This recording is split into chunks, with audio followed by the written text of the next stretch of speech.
Hi, I'm Simon Kensington-Fellows, and this is a free website audit for Gingertree marketing.uk. So I'm just going to go through the information that we look at on our audit, and the 5 main areas that we focus on are the search terms. So is the website targeting the correct keywords? The on-page optimization, so are we telling Google what we're actually targeting? The site structure, have we got the right pages on the site to enable us to rank properly? Have we got a brand entity established? So does Google know us? Do they like and trust us? And finally, we look at site speed. We were recently told that this was going to be a ranking factor, and so we need to check to make sure that the sites are fast enough to make sure that you're not demoting yourself by having poor site speed.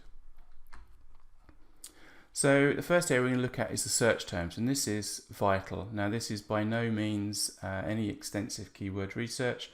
This is just a brief look at the kind of head topics that I could glean from looking at the website.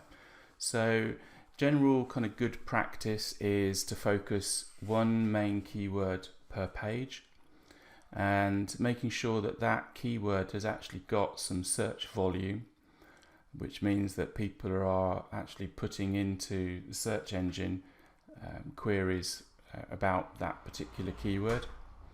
And then looking at what sort of keywords are we optimizing for? Are they the sorts of keywords that will actually bring us the sort of traffic that we want? Are they informational keywords? Are they navigational or transactional? So if they're transactional, for example, be looking at something closer to the buy type keywords, so something closer to the bottom of the sales funnel. If they're informational, it'll be kind of like what and where and how, the sort of the questions that people might ask about your product or service. So again, looking at where those pages are within the sales funnel. And then lastly, looking at what sort of keywords that your competitors are optimizing for. If your competitors are ranking well in Google for the sorts of searches that you want to show up for, then it would make sense to reverse engineer what it is that they're doing, and to save yourself some hard work and start to utilize those keywords in your own website. So for example, I looked at some keywords around marketing consultant, and 3 keywords here that I pulled off of the Gingertree website was marketing consultant, marketing contractor, and freelance marketing expert.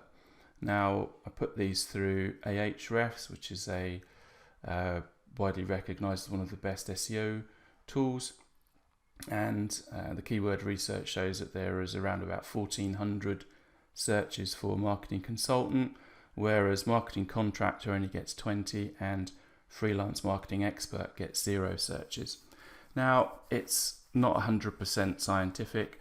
These are very good estimations, and so people probably are putting freelance marketing expert into the search engine, but the volume that that's happening is so low that it's not being picked up by some of the search tools.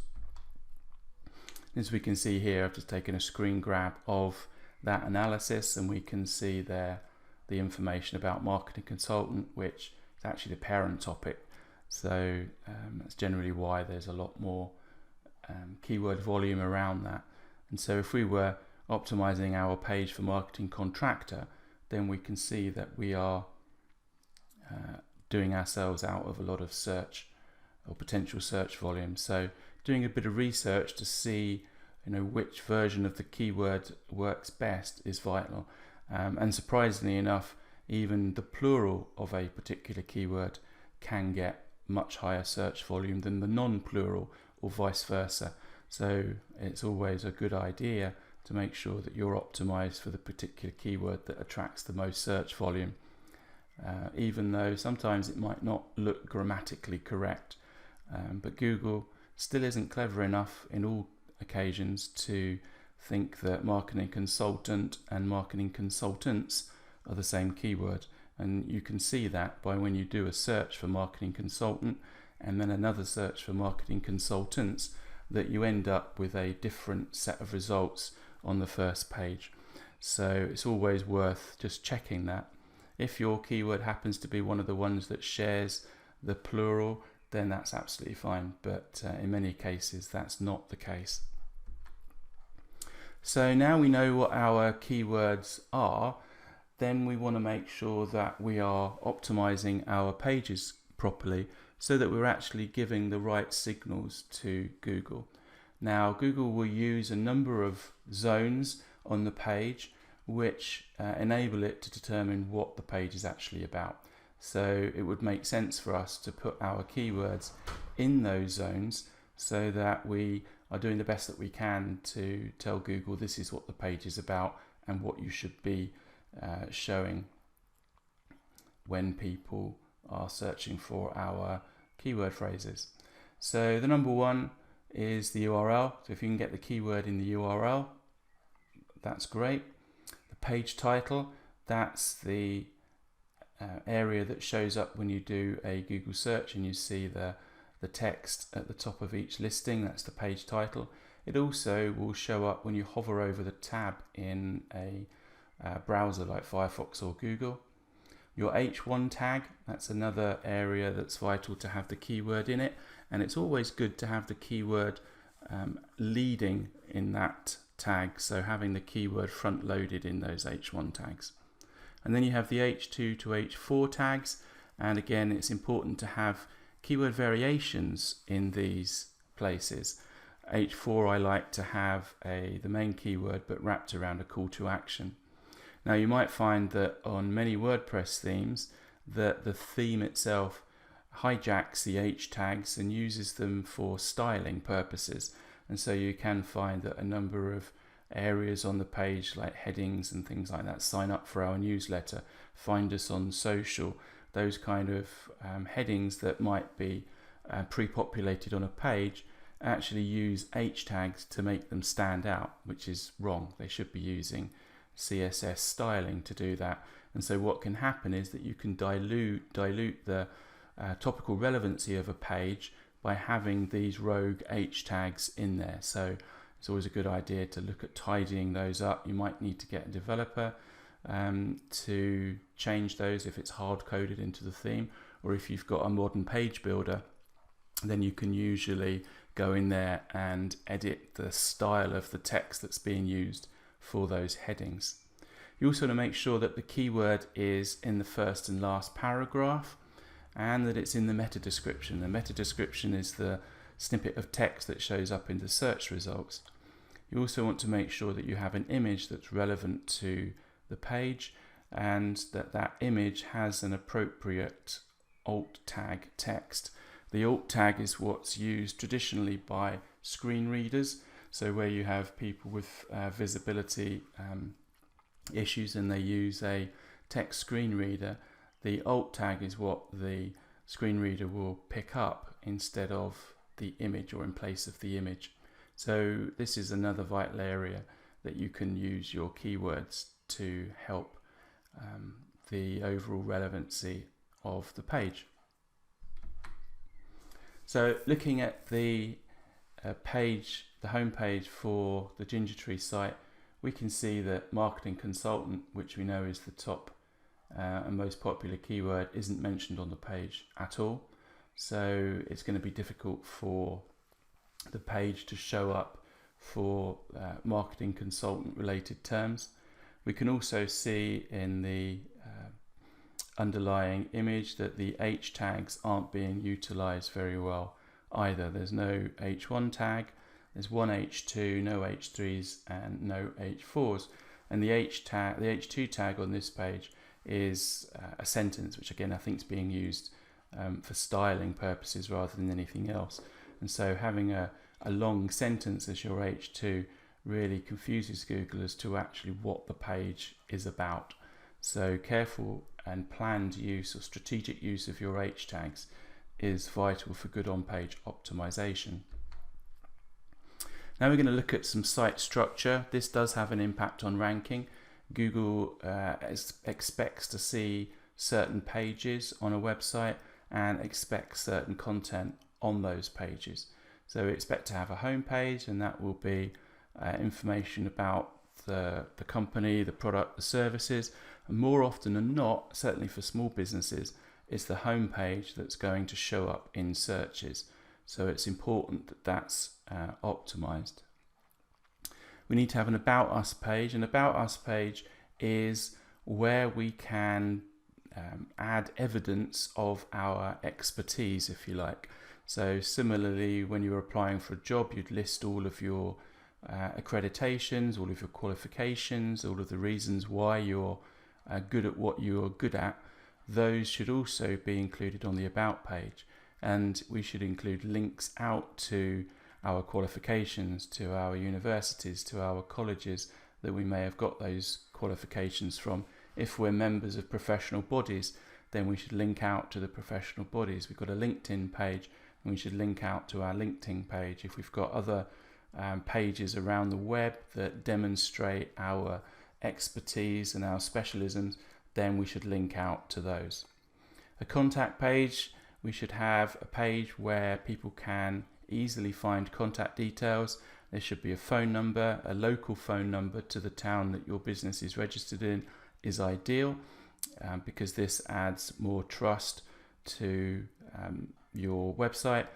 Anybody could have a free phone number, but you need to be, if you say that you're in Milton Keynes, for example, then having a Milton Keynes number will help to add that additional layer of trust. You can also have a secondary number if you want to use a free phone number or something like that, but it's always good to have the phone number that matches the location that you say that your business is registered in. You should also have an email that people can use to contact you. Often people leave out an email and rely on a contact form, but again, that's taking that element of trust away. Anybody can have a contact form and nobody knows where that goes to, whereas if you have an email address that uses the same domain as the website itself, then again, that's a way of validating that this is a legitimate business. And it's also would be legitimate to have a number of different email addresses for the different areas of the business, such as sales, such as complaints, such as customer services. So a legitimate business will have different people, generally speaking, in those different areas, and they will each have their own email address. It's unusual for a company to have one email address that then gets internally filtered and sent out. So to help your website look more legitimate, even if you are just a one-person freelancer, having aliases of your main website, of your main email is useful. So have a contact at email, have a sales at email, have a customer service at email, have a complaints at email, so that and having something like support or webmaster at, so that even though all of those emails go to the one, in the eyes of those looking at the site, it helps to show that there is structure to the business. Having a terms of service is important, privacy pages, and any other pages that might be required legally by your profession, whether that's things like the legal pages. They need to have if you're in the legal profession or in the medical professions, then you may need to have various disclaimer pages and so on and so forth. So it's important to add those disclaimer pages to the website as well. And while we're talking about site structure, it's important to think in mind of the impact of the pages and the URLs that we use. As we learned before in the site optimization, having the keyword in the URL is incredibly useful for ranking purposes. So if you have an exact match domain, let's say your domain is marketingconsultant.com, then you've got your keyword in the domain. But for most people, that's not the case. They'll start off with a branded domain. And so having your branded domain /marketing consultant, for example, would be a good idea, because that way you get marketing consultant into your URL structure, and you can have that page dedicated to all of the marketing consultancy services that you offer, and so on and so forth.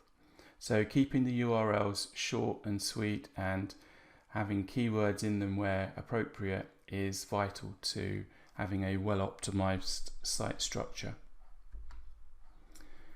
Brand entity. This is how well is your brand known on the website, on the web. So if you put in a search within quotations for your brand or your company name, what actually comes back? Now, if Google can't find much about your brand aside from your website, then it's going to be very suspicious of how well established your brand actually is, because for most legitimate businesses they have multiple instances of their brand around the web. So when we're talking about things like Yelp pages, LinkedIn pages, Facebook pages, Twitter pages, Pinterest, Tumblr, all the other local directories where you may have had your website listed.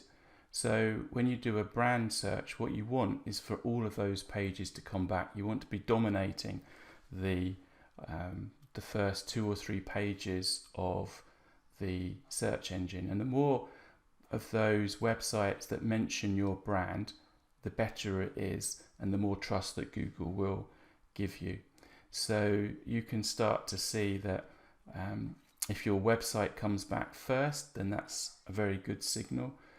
It's even better if you can get the knowledge panel, which is the information panel on the right hand side of the search.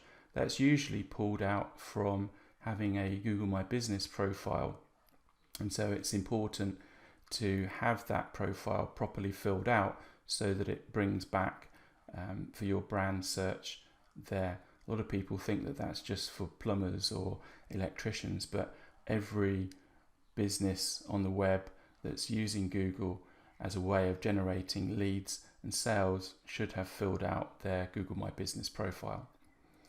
And if you can come back with lots of other web pages on the first few pages, then even better. If you don't, then it would be a good idea to start looking at claiming those profiles, because if you don't claim them, somebody else might do, and they might start putting information on there that's not very complimentary about your business. So the more positive things that you have, the easier it is to push out that other stuff. And so this is an example here of Gingertree, so we can see that it is coming back first in the search results for the brand, which is really good. But one area that's of concern is just a little bit down the page is another website, jamesgood.co.uk, where accusing Gingertree Marketing of copying words from his website and using them on the Gingertree Marketing. And so this could be quite worrying if people were doing a brand search before looking at engaging your services. If they find that there's this negative stuff here, it certainly raises lots of questions. Whereas if you've got 20 or 30 different web properties that are all branded, you can push this other information so far down the search that people won't see it. Lastly, we're looking at site speed. The speed at which your website loads is important. Google has said that it's now a ranking factor, and particularly as Google is using what's now known as the mobile first index. So the mobile version of your website is being used to determine your position even in desktop search. So making sure that your website loads as fast as possible is not only good for your search, but it's also good for the people that are using your site. A lot of people will do certainly initial searches on their mobile devices, on their phones. Often they'll not be on a Wi-Fi, they might be on 3G or so on. And so if you've got a site that takes forever to load, the chances are that they won't hang around long enough to see your content. Now, some of the areas that actually affect that site speed that Google uses to judge whether or not your site's fast enough, according to the tests that we've done, are the load time, the time to first byte, and the start render time. So these are the indicators that we believe Google is actually using to determine whether or not your page is fast enough. And so you're looking for a total load time of under 3 seconds and a time to first byte of between 1 and 2 seconds. You don't need to really worry about what those actually means, but it's really basically how fast your server responds once somebody pushes in or clicks your website, a link to your website. And we can see here the best testing tool is webpagetest.org, and it's a free tool to use, so you can put your website in, you can put your competitor's website in, and it gives a really good breakdown of what the various stages of your load time are. Now, at first instance, this looks really good because you've got A's, but that's not necessarily the case. From our testing, we've seen that we need speeds under 3 seconds. Time to first byte here is actually very good, but the overall load time of 4.5 seconds is a little bit on the slow side. So whilst it's on the good side, it would be better if it was under 3 seconds, and so it would be a good idea to look at how that could be improved. And here we've got an instant giveaway. It could be that the images need to be compressed on the page, so looking at how we optimize those images to make sure that they are the right size and that they are lightweight before we add them to the website, rather than just using the website to resize the images for us. So there's dependent on really your competitors. It could be a good idea to look at the site speed. Now, I believe this is a Wix site, so there's not really a huge amount that you can do with it, but certainly if you're looking at putting the website on a proper system, then looking at paying for the best hosting that you possibly can would be a very good idea. So that's the 5 areas that we've looked at, and so this concludes the presentation. So I hope you found that it's useful. I've got a set of supporting documents and that I can use in my data store, so I'll also share that with you. If you've got any questions, of course, feel free to ask. Many thanks.